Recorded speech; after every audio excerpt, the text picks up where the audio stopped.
చప్పట్లు కొట్టి doctor reverend John Israel గారిని సాదరంగా ఆహ్వానిద్దాం. వాక్య సందేశాన్ని అందించాలని వారికి సమయాన్ని ఇస్తూ ఉన్నాను.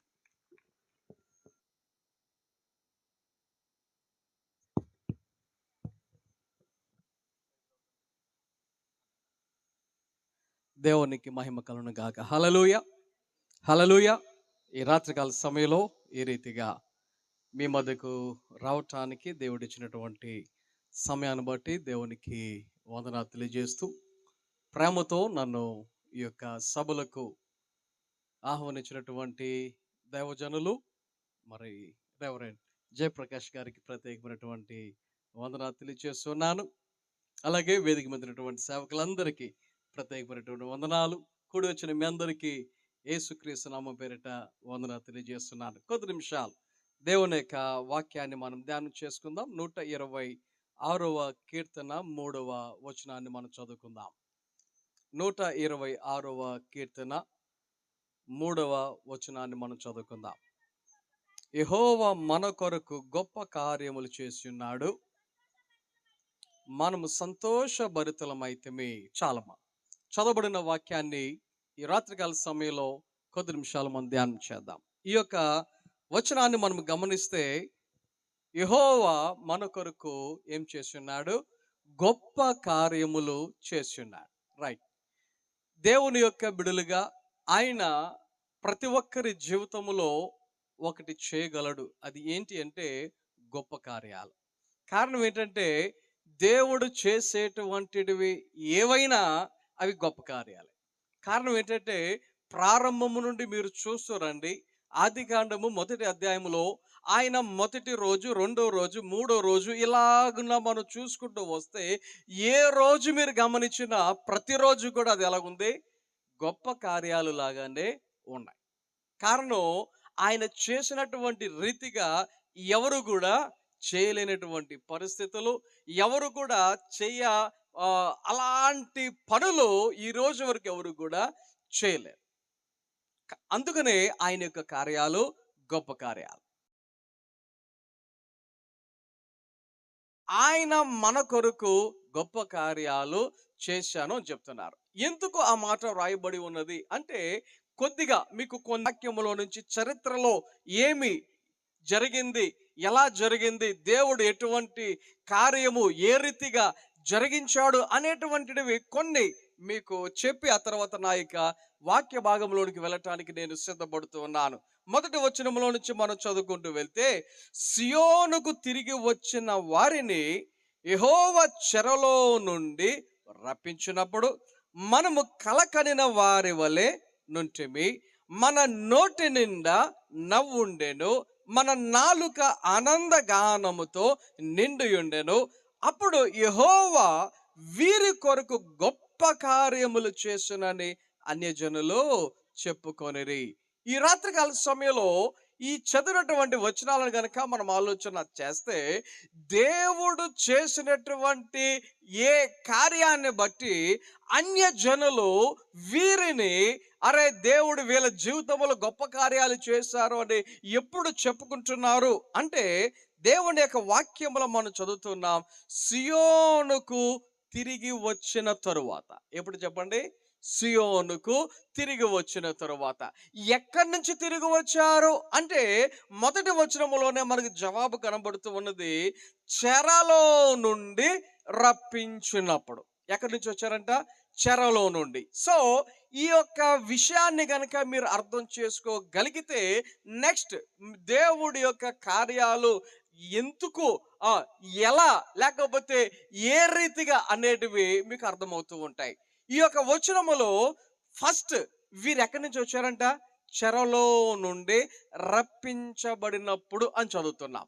అయితే ఇది మనకు అర్థం కావాలి అంటే, అసలు ఇశ్రాయేలీయులు ఎందుకని చెరలోనికి వెళ్ళారు అనేటువంటి విషయాన్ని మనము తెలుసుకోవాలి. అది తెలుసుకోవాలి అంటే యెరెమీయా గ్రంథము 25వ అధ్యాయంలో మీరు చదివితే, యిర్మీయా గ్రంథము 25వ అధ్యాయంలో చదివితే అక్కడ 3వ వచనం నుంచి మీరు 14వ వచనం వరకు ఇంటికి వెళ్ళిన తర్వాత చాలా అంటే చాలా జాగ్రత్తగా ఒక్కసారి మీరు చదవటానికి ప్రయత్నం చేయండి.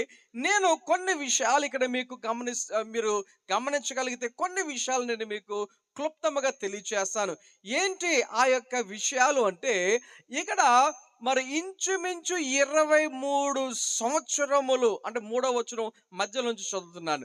యెహోవా వాక్కు నాకు ప్రత్యక్షమగుచు వచ్చెను, నేను పెందల కాడ లేచి మీకు ఆ మాటలు ప్రకటించుచు వచ్చినను మీరు వినకపోతిరి. ఇక్కడ దేవుడు ఆయన తన యొక్క ప్రవక్తల ద్వారా, తన సేవకుల ద్వారా ఆయన మాట్లాడుతూ మాట్లాడుతూ మాట్లాడుతూ ఎంతకాలం మాట్లాడాడంట? 23 సంవత్సరములు మాట్లాడెను అని వాక్యములో చదువుతూ ఉన్నాం. ఆ 23 సంవత్సరములు ఈ ప్రవక్తలు లేక దేవుని సేవకులు ఇశ్రాయేలీయులందరికీ ఏం చేస్తా ఉన్నారు? దేవుని యొక్క మాటలను వివరిస్తూ వస్తున్నారు, అందిస్తూ వస్తున్నారు, ప్రకటిస్తూ వస్తున్నారు. దేవుని యొక్క ప్రతి ఎక్కడ చూసినా అటువంటి వారు కనబడొచ్చు.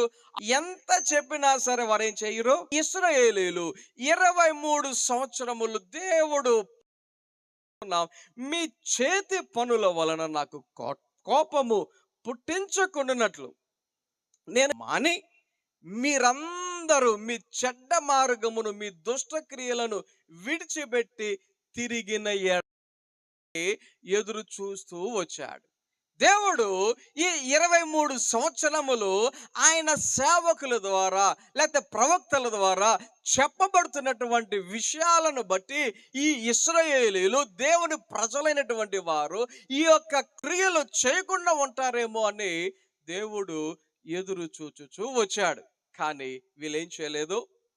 వీరు దేవుని యొక్క వాక్యములో ఈ యొక్క 6వ వచనము లాస్ట్ లో మనం చదివితే, ప్రవక్తలైన తన సేవకులనందరినీ మీ యొద్దకు పంపుచూ వచ్చినను మీరు వినకపోతిరి, వినుటకు మీరు చెవియొగ్గకుంటిరి. అసలు ఎట్టి పరిస్థితుల్లో 1% అంటే 1% కూడా ఎవ్వరు దేవుని సేవకుల మాట వినలేదు. దేవుని యొక్క ప్రవక్తల మాట వినలేదు. దేవుడు ఏదైతే వద్దంటున్నాడో, ఏదైతే చేయొద్దంటున్నాడో, ఎటువైపు అయితే వెళ్ళొద్దంటున్నాడో, దేన్నైతే పూజించొద్దంటున్నాడో ఇవేవి వీరు పట్టించుకోలేదు. పట్టించుకోకుండా వారి యొక్క సొంత ఆలోచన ప్రకారముగా వారు ముందుకు వెళ్ళిపోయినట్లుగా దేవుని యొక్క వాక్యములో మనము చదువుతా ఉన్నాం. అయితే దేవుని యొక్క వాక్యంలో మనం చదివితే 7వ వచనములో, అయితే మీకు బాధ కలుగుటకై మీ చేతుల పనుల వల్ల నాకు కోపము పుట్టించి మీరు నా మాట ఆలకింపకపోతిరని యెహోవా సెలవిచ్చుచున్నాడు. ఇలాగున దేవుడు ఏం చేశాడు అంటే, ఈ యొక్క వచనాలలో మనము కిందకి చదువుకుంటూ వెళ్తే అక్కడ దేవుని యొక్క వాక్యములో 11వ వచనములో కనబడుతుంది, ఈ దేశమంతయు పాడుగాను నిర్జీవముగాను ఉండును. ఆ తర్వాత ఈ జనులు 70 సంవత్సరములు బబులోను రాజునకు దాసులుగా ఉందురు. ఏమైపోయారంట? 70 సంవత్సరములు బబులోను రాజుకు ఏమైపోయారు? దాసులుగా ఉందరు. ఓకే, ఇక్కడ దేవుని యొక్క వాక్యాన్ని మీరందరూ గమనించాలి, గ్రహించాలి. ఏంటి ఈ యొక్క విషయం అంటే, దేవుని యొక్క వాక్యములో మనం చదువుతూ ఉన్నాం, ఇశ్రాయేలీయులు అంటే దేవుని ప్రజలు, వారు దేవుని మాట వినకుండా, వారు దేవుని యొక్క వాక్యానుసారముగా నడుచుకోకుండా, వారు దేవుని యొక్క ధర్మ విధులను అనుసరించకుండా, ఆయన యొక్క సేవకుల మాటను మరి వినిపించుకోకుండా, వారి ఇష్టానుసారముగా నడుచుకున్నందుకు గాను ఏమైపోయారంట? దేవుడు వారిని 70 సంవత్సరములు బబులోను రాజు చేతికి అప్పగించినట్లుగా దేవుని యొక్క వాక్యములో మనం ఇక్కడ చదువుతూ ఉన్నాం. ఈ యొక్క 70 సంవత్సరములు ఈ బబులోను రాజు చేతిలో ఎలా ఉన్నారు అంటే, వాక్యం చెప్తూ ఉంది, దాసులుగా ఉండిరి. ఎలా ఉన్నారండి? దాసులుగా ఉండిరి. ఇక్కడ కొన్ని విషయాలను మీరు ఆలోచన చేయాలి, కొన్ని విషయాలను మీరు గ్రహించాలి. ఇది ఇశ్రాయేలీయులు ఒకరి చేతిలో దాసులు కావటం ఇది రెండవసారి. ఇది రెండవసారి. మొదటిసారి ఎక్కడున్నారు? ఐగుప్తీయుల చేతిలో వారు దాసులుగా ఉన్నారు. ఇది రెండోసారి బబులోను యొక్క రాజు చేతిలో వీరు దాసులుగా ఉంటూ ఉన్నారు. ఇక్కడ ఒక్క వ్యత్యాసాన్ని గనక మనం ఆలోచన చేస్తే, మొదటిసారి ఐగుప్తులో దాసులు అవటానికి గల కారణం ఏంటి అంటే, మనందరికీ తెలుసు కరువు కాలములో మరి యోసేపు అక్కడ రాజుగా ఉన్నప్పుడు మరి తన యొక్క అన్నలు అక్కడికి వెళ్ళటం, వారి ద్వారా అలాగున్న ఇశ్రాయేలీయులు ఐగుప్తు దేశానికి వెళ్ళటం, అక్కడ వారు ఎక్కువ మంది అయిపోవటం, రాను రాను వారు దేవుని మర్చిపోవటం, వారి ఇష్టానుసారమైనటువంటి జీవితం జీవించడం.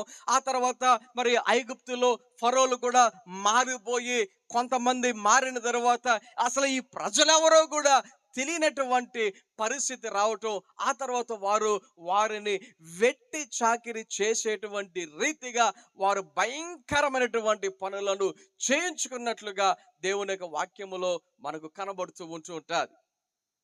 ఎంత విచిత్రం అంటే, జనరల్ గా ఇశ్రాయేలీయులందరూ ఐగుప్తు దేశములో చాలా అంటే చాలా ప్రత్యేకముగా ఉండేటువంటి పరిస్థితులు ఉన్నాయి. ఎలాగో చెప్పమంటారా? ఉదాహరణకి రంగు.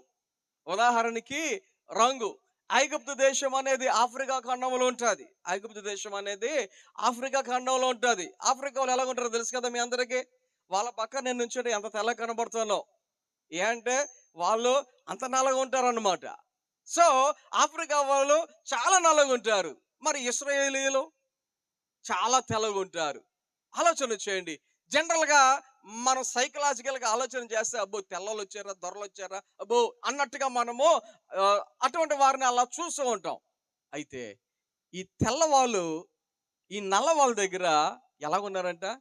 వెట్టి చాకిరి చేసేటువంటి రీతిగా వారు ఉన్నట్లుగా దేవుని యొక్క వాక్యములో మనము గమనించవచ్చు. అయితే లాస్ట్కి 450 సంవత్సరాలు దాటిపోయిన తర్వాత వారు ప్రార్థన చేయటం, దేవుడు వారి ప్రార్థన ఆలకించడం, మోషేను దేవుడు నాయకుడిగా మరి ఆయన పంపించడం, బయటికి రావడం, ఇవన్నీ మనకు తెలిసిందే. అయితే బయటకు వచ్చిన తర్వాత ఇశ్రాయేలీయులు అనేక సందర్భాలలో కొన్ని రోజులు, కొన్ని సంవత్సరాలు వారు బాగుంటున్నారు, దేవుని ఆశీర్వాదాలు పొందుకున్న తర్వాత దేవుని బిడ్డలుగా ఉంటున్నారు. కానీ తర్వాత దేవునిని మర్చిపోతున్నటువంటి పరిస్థితులు. అయితే ఇక్కడ 23 సంవత్సరములు ప్రవక్తల ద్వారా దేవుడు ఎంత మాట్లాడినా, ఎంత హెచ్చరించినా వీరు మాత్రం దేవుని మాటలు పట్టించుకోవాలా, వినలా, దేవుని యొక్క వాక్యానుసారం నడుచు అప్పగించారు.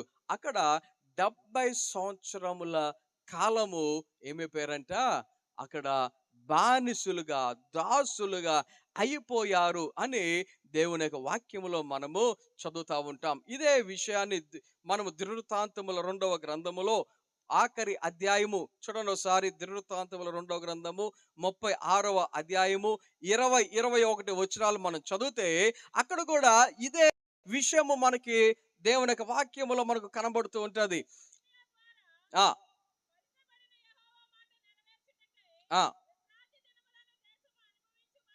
ఆ తీసుకొని పోయెను. రాజ్యము పారసీకుల దగ్గు వరకు వారు అక్కడనే ఉండి అతని కుమారులకును దాసులైరి అని దేవుని యొక్క వాక్యములో ఇక్కడ మనము చదువుతూ ఉన్నాం. ఇక్కడ ఈ యొక్క వచనాన్ని మీరు గమనిస్తే దేవుని యొక్క వాక్యములో మనం చదువుతున్నాం. ఎక్కడ తీసుకుపోయారంటే బబులోనుకు వారిని తీసుకుని పోయారు. ఎంత కాలము అంటే అక్కడ వాక్యములు కనబడుతుంది, 70 సంవత్సరముల కాలము అనే వాక్యములో మనము చదువుతూ ఉన్నాం. సో ఇశ్రాయేలీయులు వారు అవిధేయత వలన, దేవుని మాట వినకపోవటం వలన, దేవుని యొక్క వాక్యానుసారం నడుచుకోపోవటం వలన, దేవుని సేవకుల మాటలు వారు వినక పట్టించుకోకుండా ఉండటం వలన దేవుని కోపానికి వారు మరి పాత్రులై వారు ఈ యొక్క రాజు చేతికి, శత్రు రాజు చేతికి వెళ్ళిపోయినట్లుగా దేవుని యొక్క వాక్యములో మనము గమనించవలసిన వారమై ఉన్నాం. ఇంతకీ ఈ బబులోను అనేటువంటి ఈ దేశాన్ని గురించి ఆలోచన చేస్తే, ఈ బబులోను అనేటువంటి దేశం ఇప్పటికీ ప్రపంచ పటములో ఉంది. కాకపోతే పేరు మారిందంతే. ఇప్పటికీ ప్రపంచ పటములో ఉంది గాని పేరొకటే మారింది. ఏంటి ప్రస్తుతం ఈ బబులోను అనేటువంటి దేశం ప్రస్తుతం ఏ దేశముగా పిలువబడుతుంది అంటే, ఇరాక్ అనేటువంటి దేశముగా ప్రపంచ పటములో మన నేను యెహోవా తన ప్రవక్తయగు యిర్మీయాకు సెలవిచ్చి తెలియచేసి సంవత్సరములు సంపూర్తియగుచున్నవని గ్రంథముల వలన గ్రహించితి అని చెప్తా ఉన్నాడు. వచనాలలో మీరు చదివారు, అక్కడ కూడా యిర్మీయా ద్వారా చెప్పబడినటువంటి విషయాలు 70 సంవత్సరముల కాలము అనేటువంటి మాటలు ఆ యొక్క వచనాలలో మనకు కనబడుతూ వచ్చాయి. అయితే దానియేలు ఆ విషయాన్ని గ్రంథముల వలన తెలుసుకొని ఇప్పుడు ఆయన ఏం చేస్తున్నారంటే ప్రార్థన చేస్తున్నట్టుగా దేవుని యొక్క వాక్యములో 3వ వచనములో, అంతటా నేను గోనె పట్ట కట్టుకొని ధూళి తలపైన వేసుకొని ఉపవాసముండి ప్రార్థనా విజ్ఞాపనలు చేయుటకై ప్రభువగు దేవుని ఎదుట నా మనసు ఉంటే 21వ వచనంకు వచ్చినా సరే అక్కడ కూడా ఆయన ఇంకేమంటాడు, నేను ఇలాగున మాట్లాడుచు ప్రార్థన చేయుచుండగా. ఈ యొక్క వచనాలన్నీ కూడా ఒక్క వచనం మిస్ కాకుండా ప్రతి వచనములో దానియేలు ఎలా ప్రార్థన చేశారు, దానియేలు ఏమని ప్రార్థన చేశారు అనేటువంటి అనేకమైన విషయాలు ఈ యొక్క అధ్యాయములో ఈ వచనాలన్నిటిలో మనకు కనబడుతూ ఉంటుంది. దానియేలు ప్రార్థన చేయగా, దానియేలు ప్రార్థన చేయగా దేవుని యొక్క వాక్యములో మరి ఈ యొక్క యిర్మీయా గ్రంథము 29వ అధ్యాయము 10వ వచనములో మనం చదివితే, యిర్మీయా గ్రంథము 29వ అధ్యాయము 10వ వచనములో ఇచ్చుచున్నాడు, బబులోను రాజ్యమునకు 70 సంవత్సరములు గతించిన తరువాతనే మిమ్మును గూర్చి నేను పలికిన శుభవార్త నెరవేర్చి ఈ స్థలమునకు మిమ్మును తిరిగి రప్పించినట్లు నేను మిమ్మును దర్శించును. దేవుడు చెప్తున్నటువంటి మాట, మరలా మీ స్థలానికి ఎప్పుడు రప్పిస్తానంటున్నాడు? ఎప్పుడు రప్పిస్తానంటున్నాడు? దేవుని యొక్క ఆయన ప్రార్థన చేయగా చేయగా చేయగా 126వ కీర్తనలో మనం చదివితే దేవుడు వారిని ఆయన అనుకున్న రీతిగా దర్శించిన తర్వాత, ప్రార్థన ఆలకించిన తర్వాత మరల ఎక్కడికి రప్పించాడంట? సియోనుకు తిరిగి వచ్చిన తరువాత. ఇప్పుడు సియోనుకు ఎప్పుడు తిరిగి వచ్చారు? 70 సంవత్సరముల కాలము తరువాత వారు తిరిగి వచ్చారు. ఎక్కడి నుంచి వచ్చారు? యెహోవా చెరలో నుండి వారిని రప్పించినప్పుడు. ఏ చెరలో ఉన్నారు వారు అప్పటి వరకు? బబులోను అనేటువంటి రాజ్యానికి సంబంధించిన రాజు చేతిలో వారు చెరపట్టబడ్డారు, లేకపోతే దాసులుగా వారు అక్కడ బంధించబడ్డారు అనేటువంటి విషయాన్ని మనము గమనించవచ్చు. అయితే వారిని ఎవరు విడిపించారు అంటే, దేవుని యొక్క వాక్యములో ఇందాక మరి వాక్య భాగం దినవృత్తాంతముల 2వ గ్రంథం 36వ అధ్యాయం అక్కడ 20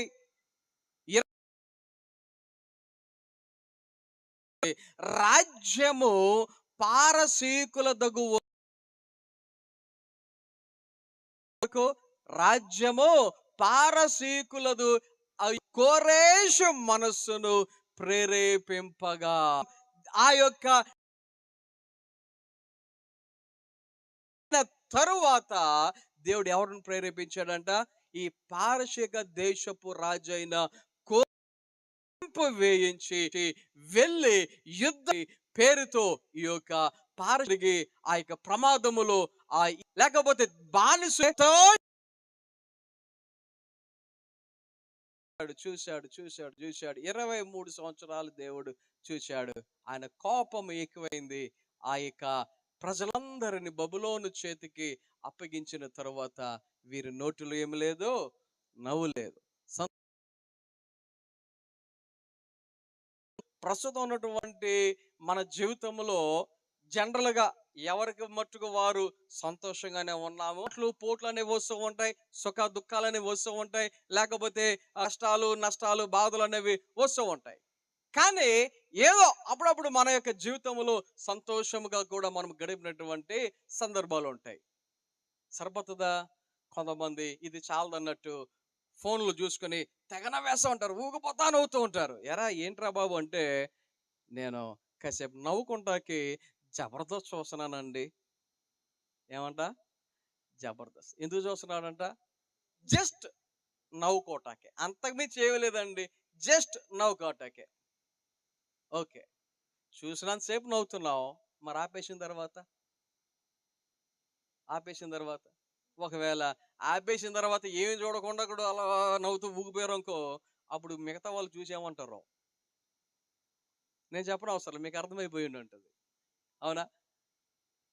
ఈ లోకములో ఈ లోకానుసారమైన సంతోషము కొరకు, ఆనందము కొరకు కొంతమంది ఏం చేస్తున్నారు? పరిగెడుతూ సంతోషముగా, ఆనందముగా జీవించేటువంటి అవకాశాన్ని దేవుడు ఇచ్చేవాడుగా ఉన్నాడు. అయితే దేవునికి వాక్యములో ఈ యొక్క ఇశ్రాయేలీలు 70 సంవత్సరాలు బానిసత్వము అయిపోయిన తరువాత బయటకు వచ్చి ఇప్పుడు అనుకుంటున్నారు ఇది కలలాగా ఉంది. ఇప్పుడు నోటి నిండా నవ్వు ఉంది. మూడవదిగా మన నాలుక ఆనందగానముతో నిండి ఉండెను. అంటే ఈ 70 సంవత్సరముల కాలములో వారి నోటి నిండా పాట అంటూ ఏమి పాడటానికి వారికి అవకాశమే లేదన్నమాట. పాట పాడేటువంటి పరిస్థితి రాలేదన్నమాట. అంటే పాట పాడలేదు అంటే దీని అర్థం ఏంటంటే దేవునిని ఆరాధించలేనటువంటి పరిస్థితి, దేవునిని మహిమపరచలేనటువంటి పరిస్థితి. ఆలోచన చేయండి. ఎంతమంది దేవుడు మీకు ఇచ్చినటువంటి సమయములో, దేవుడు మీకు ఇచ్చిన అవకాశములో పాటలు పాడి దేవునిని స్తుతించేవారుగా, ఆరాధించేవారుగా ఎంతమంది ఉండగలుగుతూ ఉన్నారు? ఈ రాత్రి ఒకసారి మీ జీవితాలను పరిశీలన చేసుకోవలసినదిగా నేను మీకు మనవి చేస్తా ఉన్నాను.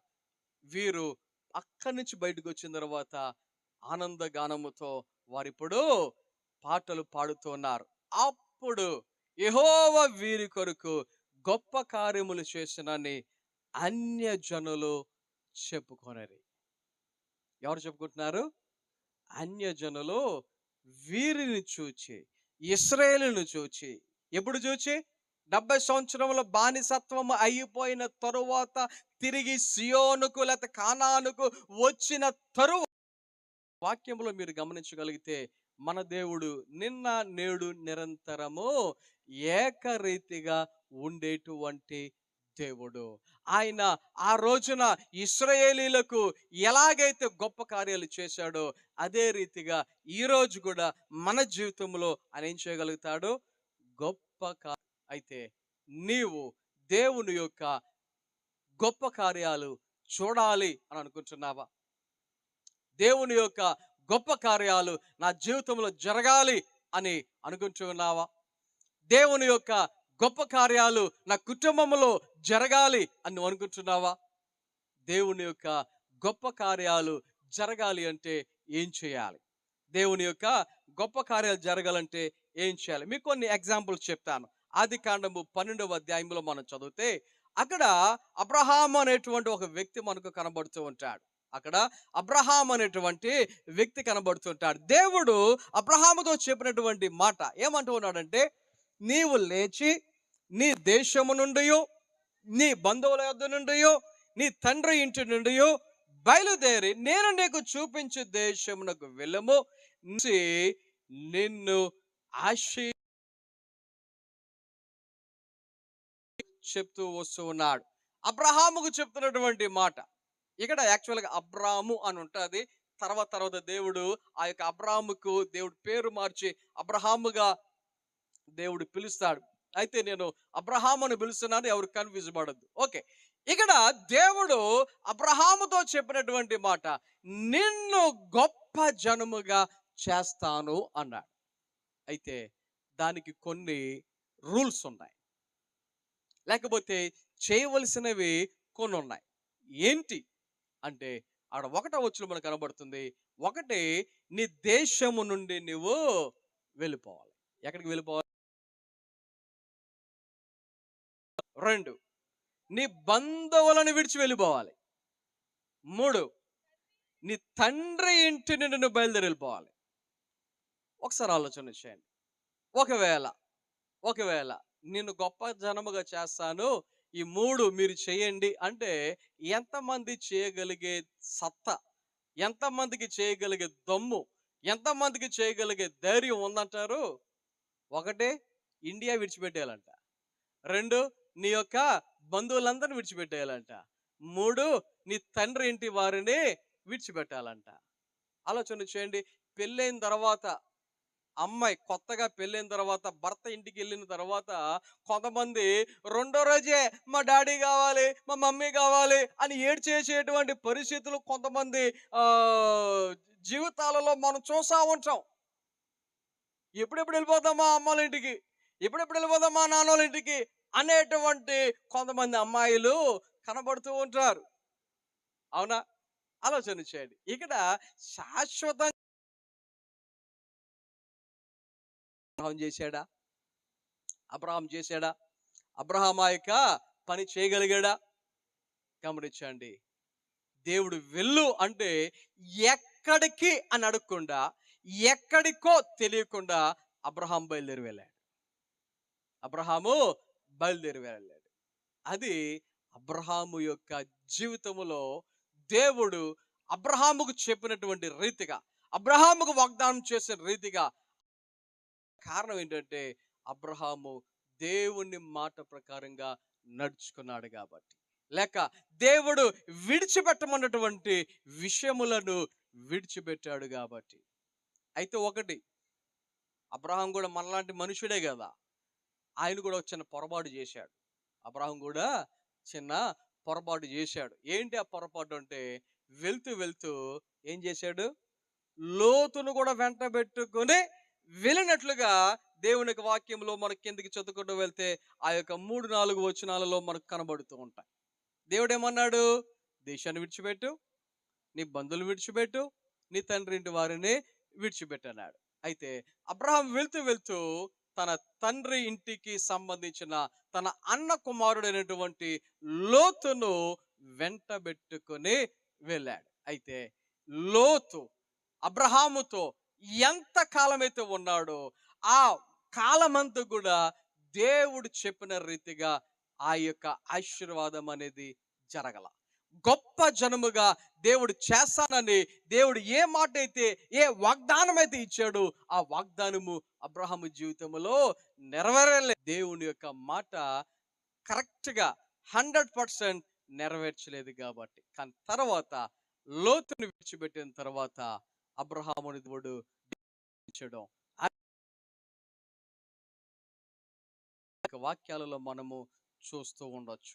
సో గొప్ప కార్యాలు మన జీవితంలో జరగాలి అంటే దేవుని మాట వినేవారుగా ఉండాలి. విడిచిపెట్టవలసినవి విడిచిపెట్టగలిగే వారుగా ఉండాలి. ఆలోచన చేయండి. చాలా మందికి తెలుసు ఏది మంచిది, ఏది మంచిది కాదు, ఏది చేయాలి, మాట్లాడాలి, ఏం మాట్లాడకూడదు, ఏది వినాలి, ఏది వినకూడదు, ఏది చూడాలి, ఏది చూడకూడదు. ఇవన్నీ దేవుడిచ్చినటువంటి జ్ఞానాన్ని బట్టి చాలా మందికి తెలుసు. చాలా మంది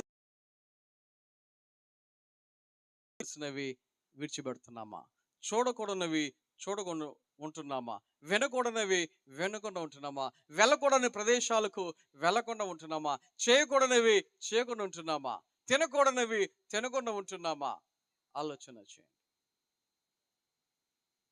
కొన్ని కొన్ని చూసినా ఏం కాదు అన్నా సరే, మన కంటికి ఒకవేళ అందంగా లేదనుకోండి, అబ్బే చూడం. ఫర్ ఎగ్జాంపుల్, వెళ్తూ వెళ్తూ ఎవడో వాంతి చేసుకున్నాడు, ఎవడని చూస్తాడా? అది మనల్ని ఏం చేయదు, అబ్బే ఎలా చూసుకొని వెళ్ళిపోతాం. ఒకవేళ ఎవరైనా పడిపోయి రక్తం కారుతుంది అనుకోండి, కొంతమంది చూస్తారా? అమ్మో భయం, రక్తం నేను చూడను, చూడకుండా వెళ్ళిపోతాం.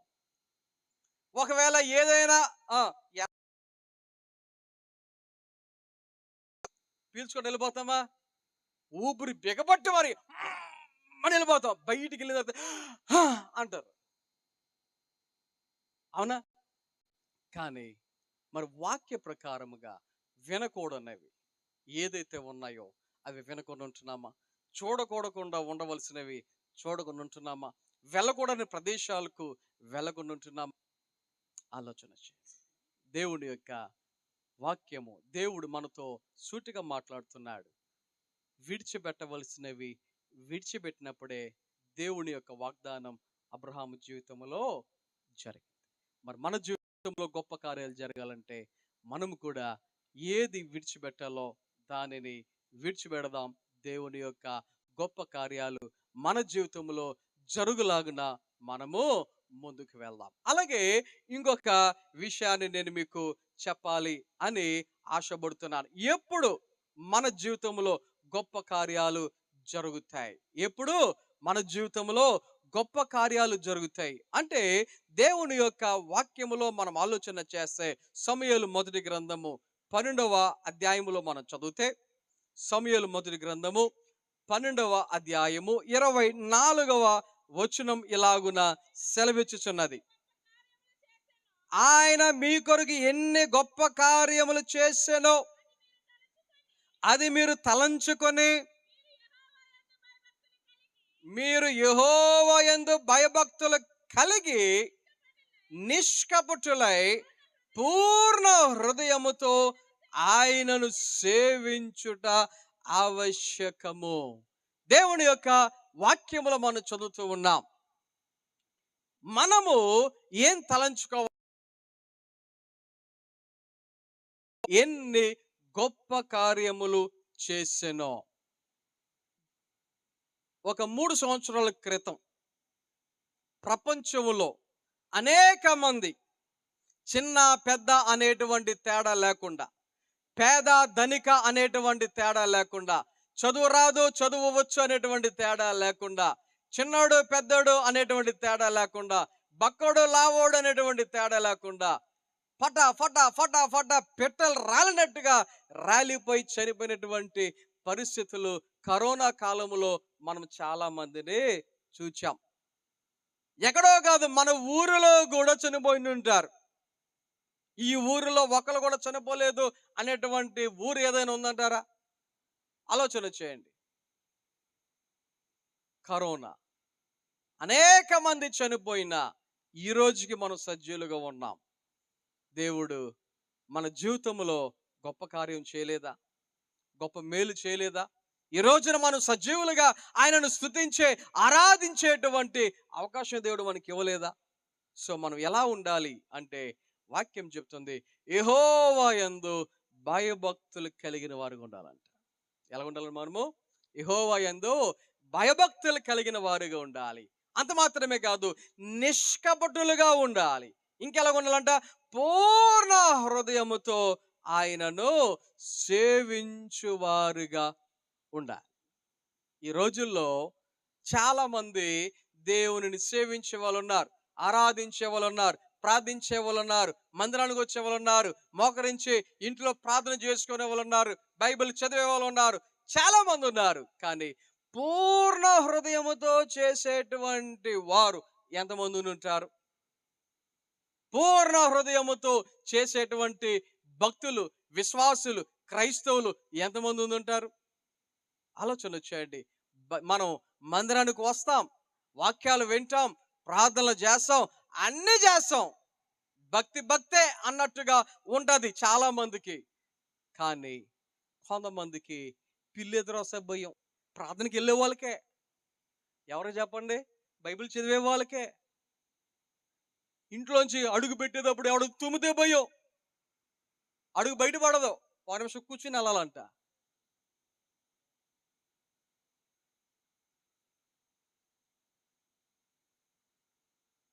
ఒకసారి ఒక కార్యక్రమం చేస్తున్నాను, పేరు చెప్పను కానీ కార్యక్రమం చేస్తున్నాను. నేను ప్రార్థన చేయాలి. ప్రార్థన చేయాల్సి వస్తే కూర్చోబెట్టాను, నేనే సదిరి కూర్చున్నాను. ప్రార్థన చేస్తాను. ఆమేన్ అని కళ్ళు తెరిచే లోపల నా వైపు లేడు, అడు తిరిగి ఉన్నాడు.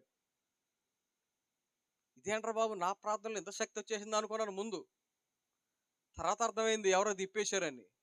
నేనేం చెప్పాను, బాబు అది బాత్రూమ్, అది బాత్రూమ్ వైపు తిరుగుతూ ఎందుకు ఇటు తిరుగు, రోడ్డు వైపు అందరూ ఇటున్నారు కదా, అటు ఎవరు లేరు, అక్కడ బాత్రూమ్ వెనకాల అటు వెళ్తే వాసన వస్తుంది, ఇటు తిరుగు అన్న. అబ్బాయి లేదండి అటు తిరగాలండి అంటున్నారు. ఏనంట, అటే వైపు అండి అంటున్నారు. ఏ వైపు అంట? తూర్పు వైపు అంట. అటే తిరిగి కూర్చోవాలంట.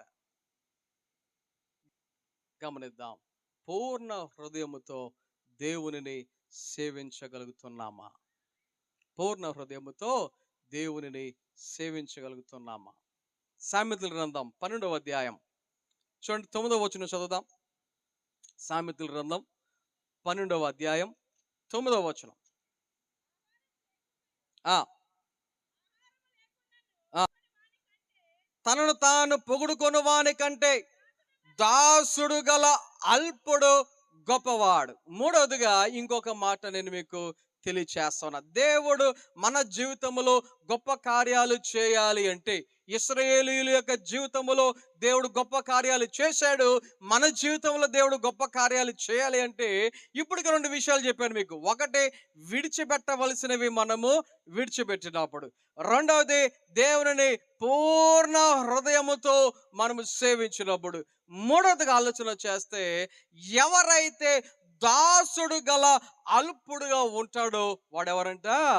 గొప్పవాడు. ఇంకొక మాటలో మీకు అర్థం కావటానికి చెప్తున్నాను, తనను తాను ఎవరైతే తగ్గించుకుంటారో అటువంటి వారు ఏమవుతారని వాక్యం చెప్తా ఉంది, గొప్పవారు అవుతారు అని దేవుని యొక్క వాక్యము సెలవిచ్చుచున్నది. ఒక సందర్భములో శిష్యులు యేసు దగ్గరికి వచ్చి యేసుని అడుగుతున్నారు, అయ్యా మరి పరలోక రాజ్యములో ఎవరు గొప్పవారుగా ఉంటారు అని యేసయ్యను అడుగుతూ ఉంటే, యేసయ్య వారికి చెప్తున్నటువంటి జవాబు మత్తయి సువార్త 18వ అధ్యాయం 4వ వచనములో మనం చదివితే, మీలో ఎవరైతే ఇలాంటి చిన్న పిల్లల మనస్సును కలిగి ఉంటారో అటువంటి వారే పరలోకములో గొప్పవారు అని ఆయన చెప్పినట్టుగా దేవుని యొక్క వాక్యములో మనము చదువుతూ ఉంటాం. ఎవరంటే గొప్పవారు? తన్ను తాను తగ్గించుకున్నటువంటి వారు. ఈ యొక్క రాత్రికాల సమయంలో ఒకసారి మన జీవితాలను పరిశీలన చేద్దాం. మనకు తగ్గించుకునే హృదయం, తగ్గించుకునే మనసు, తగ్గించుకునే ఆలోచన మనం కలిగి ఉన్నామా లేదా? కొంతమంది వాళ్ళ పేరు చెప్పకపోతే, ఆ యొక్క పేరు చదవకపోతే, ఒకవేళ ఆ పేరుకి ముందు కానీ తర్వాత కానీ ఏమైనా డిగ్రీలు ఉంటే అవి చెప్పకపోతే అంతే, కోపకి చీలిపోతారు. మందిరములో ఒకవేళ వాళ్ళకు ఒక చేరి వేయకపోతే అంతే, ఆ యొక్క మందిరానికి వాళ్ళు వెళ్ళిపోయేటువంటి పరిస్థితి. ఒకవేళ ఏ క్రిస్మస్కో మీటింగ్స్కో ఏదైనా ఒక కానుక ఇచ్చారంటే పొరపాటున ఆ పేరు చదవకపోతే అంతే, వెళ్ళిపోయేటువంటి పరిస్థితి. ఉన్నారు ఇలాంటి రకాలైనటువంటి విశ్వాసులు చాలా చోట్ల కనబడుతూ ఉంటారు. గమనించండి, మన జీవితంలో తగ్గింపు హృదయం కలిగి మనము జీవించగలుగుతున్నామా లేదా? ఆఖరిగా ఇంకొక మాట చెప్పి దేవుని యొక్క వాక్యాన్ని నేను ముగిస్తాను. యోహాను సువార్త 21వ అధ్యాయం 11వ వచనంలో మనం చదివితే, యోహాను సువార్త 21వ అధ్యాయం 11వ వచనంలో చదివితే, ఆ ఆ చాలు. దేవుని యొక్క వాక్యములో మనం చదువుతున్నటువంటి మరొక మాట ఏంటి ఇక్కడ అంటే, పేతురుతో పాటు ఇంకొక నలుగురు శిష్యులు రాత్రంతా శ్రమపడి కష్టపడి సముద్రములో చేపలు పట్టడానికి ఎంతో ప్రయత్నం చేశారు. ఒక నిమిషం నిద్రపోకుండా రాత్రంతా ప్రయత్నం చేసిన ఒక్క చేప పట్టలేదంట.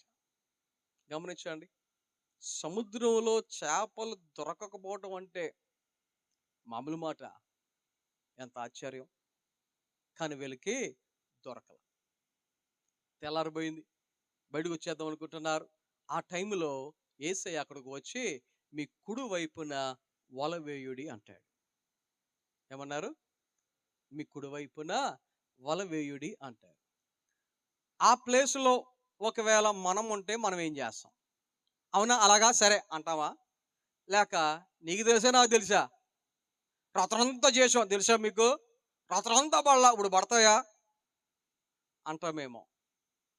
కానీ రాత్రంతా ప్రయాసపడిన యేసయ్య ఒక మాట చెప్పేసరికి వాళ్ళు ఏం చేశారు? కుడివైపున ఆయన చెప్పిన మాట ప్రకారముగా అని ఉంటది వాక్యములో 6వ వచనములో. ఆ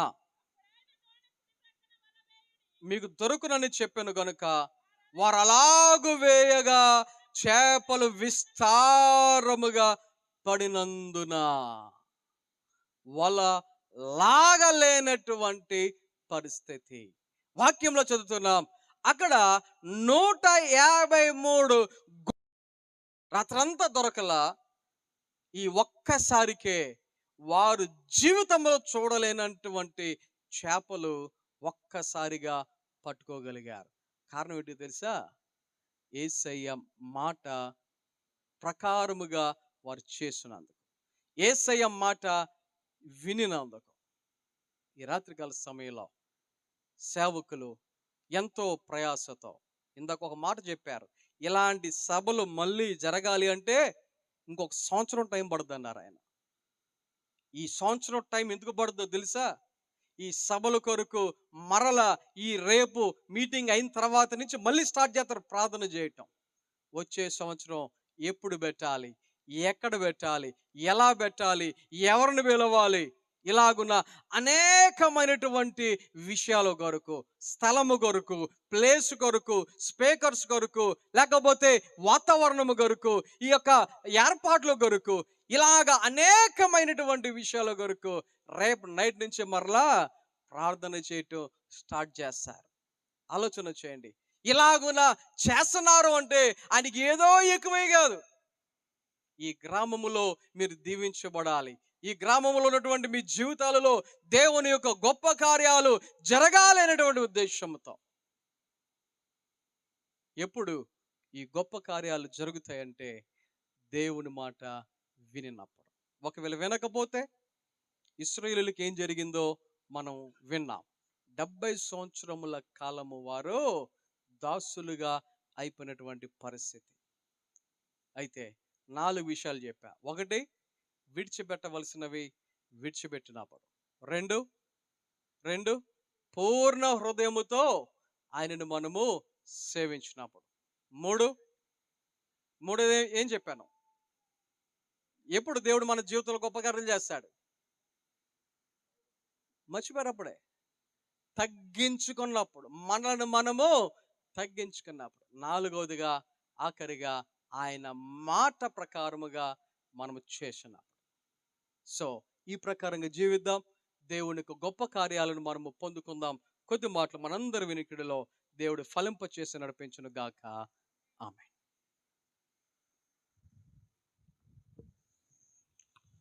దేవుని నామాన్ని గనపరుద్దాం. దేవునికి స్తోత్రం. హల్లెలూయా. చప్పట్లు కొడదామా? చాలా ప్రాముఖ్యమైన విషయాలు మనం తెలుసుకున్నాం.